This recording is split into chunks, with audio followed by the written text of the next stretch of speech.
की है ये एक तरफा हुआ है। उन्होंने 1,70,00,000 लोगों के कागजात देखे हैं, उसमें से 11,530 पुरानी जो नोंद है, पुराने जो उनके एविडेंस है वो मिले हैं उसमें, जिससे मराठा समाज को निश्चित रूप से फ़ायदा हो जाएगा। और दूसरी तरफ जो सुप्रीम कोर्ट में ये जो मराठा आरक्षण जो मुख्यमंत्री देवेंद्र फडणवीस जी के ज़माने में हम लोग साथ में ही थे, सब चंद्रकांत पाटिल जी है, हम लोग सब थे, और वो जो हाईकोर्ट में जब चैलेंज हुआ तो हाईकोर्ट में उसको प्रोटेक्ट किया, हाईकोर्ट ने कंफर्म किया और सुप्रीम कोर्ट में वो रिजेक्ट हुआ। अभी वहाँ पर जो हुआ है, जो त्रुटियाँ है, जो खामियाँ सुप्रीम कोर्ट ने निकाली है, उसके ऊपर काम कर रहे हैं। और जो मराठा समाज बैकवर्ड कैसे है, ये जो एम्पिरिकल डेटा जो है वो कलेक्ट करने का काम शुरू है। जो बैकवर्ड कमीशन है, निरगुडे जी है, उसकी कमेटी काम करेगी। और दूसरी बात, जो ये जो कमेटी हमने गठित की है, justice Bhosale, justice Gaikwad, justice Shinde, ये कमेटी जो है सरकार को भी मार्गदर्शन करेगी मराठा आरक्षण के मुद्दे पर, और इनको भी जो बैकवर्ड कमीशन है उनको भी मदद करेगी, ऐसा ये तय हुआ है। और निश्चित रूप से मैं ये कहूँगा कि जो सुप्रीम कोर्ट में जो आरक्षण रिजेक्ट हुआ है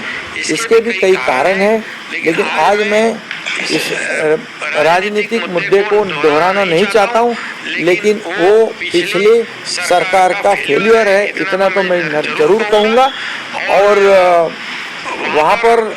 जो त्रुटियाँ खामियाँ है वो जो है उसको कैसे करेक्ट किया जाए, इसके लिए क्यूरेटिव पिटीशन में जब हमें सुप्रीम कोर्ट मौका देगा तो वो जो एविडेंस है, जो मराठा समाज कैसे सोशली और एजुकेशनली बैकवर्ड है, ये साबित करने का काम हमारी ये तज्ञ जो सीनियर काउंसिल का है और ये बाकी लोग जो हैं अभी जो मैंने नाम लिए हैं वो मदद करेगी। और मैं इतना विश्वास के साथ कह रहा हूँ, दावे के साथ कह रहा हूँ कि जो मराठा आरक्षण जो है समाज को देना है वो नियम के अनुसार जो टिकने वाला, जो कानून के दायरे में बैठने वाला ये आरक्षण देना, ये सरकार इसके लिए कटिबद्ध है, ये हमारी जिम्मेदारी है, उसके ऊपर हम काम कर रहे हैं। ये मैंने पहले भी कहा है और आज भी कह रहा हूँ सरकार के माध्यम से कि सरकार पूरी तरह इस मराठा समाज को आरक्षण देने में पूरी तरह गंभीरता से काम कर रही है। इसलिए मेरा अनुरोध है, जो मनोज जरांगे पाटिल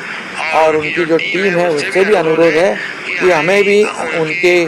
तबीयत की, उनके आरोग्य की चिंता है। उन्होंने ये जो अनशन है इसे हमें सरकार को थोड़ा समय देना चाहिए। सरकार को अगर समय देते हैं तो निश्चित रूप से इसमें से बहुत ही बड़ा एक निर्णय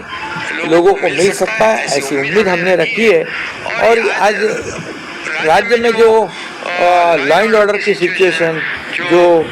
दुर्दैवी घटनाएं घट रही है, इसे भी रोकने की आवश्यकता है। मराठा समाज के पिछले जब मोर्चे निकले थे, पिछले समय जब आरक्षण दिया था तो 58 मोर्चे निकले थे, लाखों लोग रास्ते पे आए थे, लेकिन बहुत ही डिसिप्लिन देखा गया और उसमें पूरे देश ने उसकी नोंद ली और पूरे देश ने एक महसूस किया कि मराठा समाज एक शिस्तबद्ध पद्धति से एक शिस्तप्रिय समाज है। ये